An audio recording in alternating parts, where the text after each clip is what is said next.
Hello po. Hello po.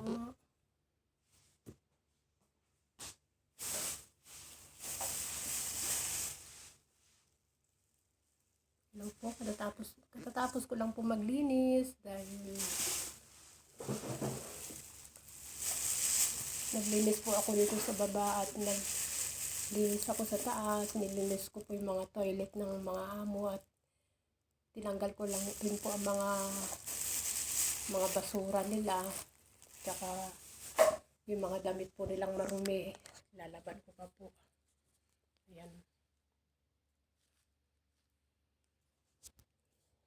Dahil po si Teresa ngayon ay hanggang ngayon po ay nasa hospital pa. Hindi pa po siya nakakalabas. Ngayon po ay dadalhin ko po yan po sa kasala, yung labahan.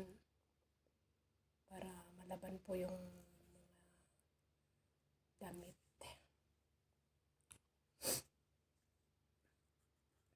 Baka siguro po mga Monday pa po uuwi si Teresa. Mga Lunes pa po siya uuwi dito. Kaya ako lang po ngayon ang naglilinis. Maaga po ako nagising kanina. Naligo po ako. Tapos nag-breakfast. Tapos po ay naglinis na po ako. Tapos ko po naglinis dito sa baba. Doon naman po ako sa taas naglinis. Tinanggal ko po lahat ng mga basura nila doon, ng amo namin. At about sa bedsheet po, sila na po ang nag-aayos dahil alam po naman nila nag-iisa ako. Tapos kinuha ko naman po ang kanilang mga maruruming damit para malaban mamaya. Tapos po yung prutas po nila, inayos ko na rin po dahil nagbili po ng prutas yung amo kong lalaki. Hinugasan ko na po yung apple at saka yung orange. Yun lang po ang prutas na binili niya. Tapos, ayun po yung taga-maneho namin. Pinapalengke ko na po dahil po ang mga ito. Ayun po yung mga lalaban mamaya. Ang basura nila, kinuha ko na po. Nakalinis na rin po ako dun sa loob. Pinunasan ko rin po lahat ng mga lamesa. Saka nagmap po ako. Tapos ko po nagwalis, nagmap po ako. Ayun po ay nakapalengke na po yung taga-maneho. Nagpunta na po sila doon kay Teresa sa hospital. Mamaya pa po siguro ako pupunta doon dahil now ay busy po kasi ako ngayon.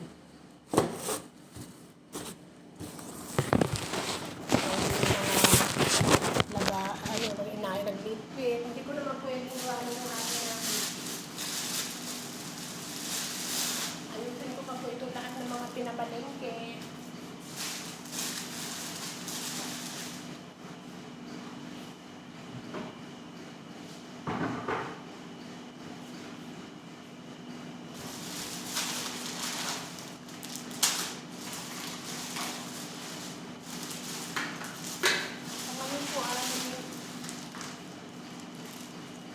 Sa ngayon po, makaronya lang po ang pinaluluto ng amo kong lalaki. At saka white rice lang po. Tapos magpapaalam po ako mamaya na pupunta po ako kay Teresa. Sabihin ko po na punta po ako saglit doon. Bisitahin mo. So nanuhan niya ngay tilagay na dyan. Ewan ko po magluluto po ako ng lugaw niya. Tignan ko po kung makaluto po ako. Liver po yun o adobo ko na lang po. Okay po, shout out na lang po sa aking channel, Honey Bang Vlogger. Kasi po sa ngayon po ay busy po tayo dahil po nga ako po ay nag-iisa dito, wala po akong kasama. Lahat po ay trabaho ko, magluluto, maglilinis, at maglalaba. Ewan ko kung maglalaba pa ako, hindi na siguro. Naman po machine naman po ang umaandar. Easy work lang naman po dito dahil ang amo ko lang po ang nanditong lalaki dahil ang babae po ay nagpunta sa ibang bansa. Baka Sunday pa po siya, sa Sunday pa po siya pupunta dito. Ayun po, Sunday po.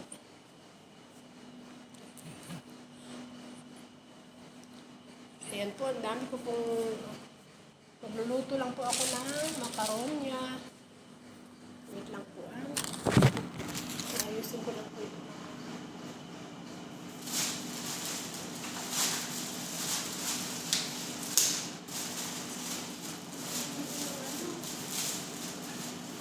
Tumatay namin. Pagkakata na sila ng mata kayo.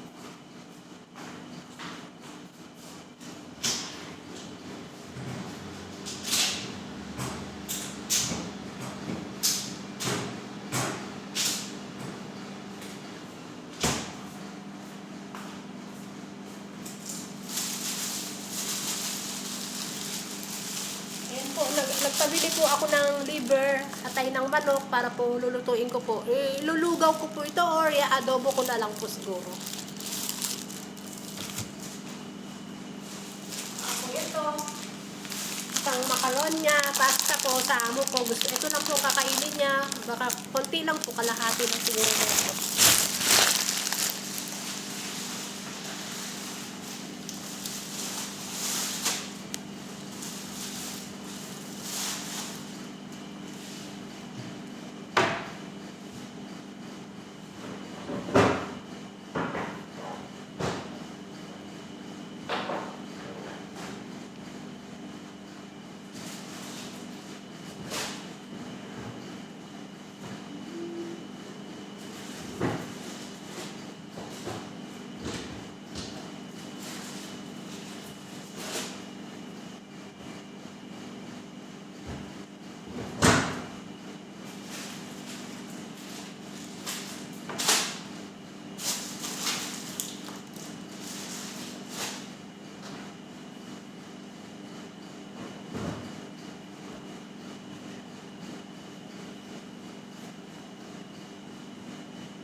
Po, babay na lang po sa aking video at mamaya po ay pupunta po ako ng ospital pagkatapos ko pong magluto. Salamat po, subscribe na lang po sa aking channel at kumusta na lang sa buong pamilya ko. Huwag na sila mag-alala din sa akin at okay naman si ate ninyo. Salamat po at ingat po tayo palagi and Jesus love you po and Jesus love us po.